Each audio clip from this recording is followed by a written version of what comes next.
The National Weather Service in Charleston, West Virginia has issued a severe thunderstorm warning for Meigs County, Perry County, Washington County, Jackson County, Morgan County, Athens County, Benton County, until 1:45 p.m.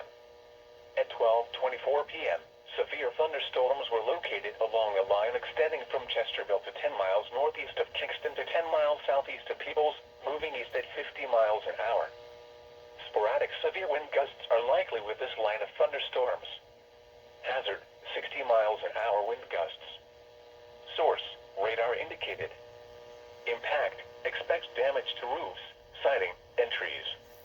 Locations impacted include Athens, Marietta, Belper, Jackson, Wellston, Nelsonville, New Lexington, Gloucester, McConnellsville, MacArthur, Somerset, Beverly, Albany, Shawnee, Cooville, Rutland, Chester Hill, Perry State Forest, Lake Hope State Park, and Tubbers Plains.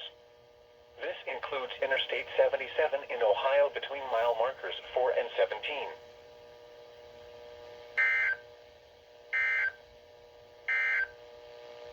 A wind advisory remains in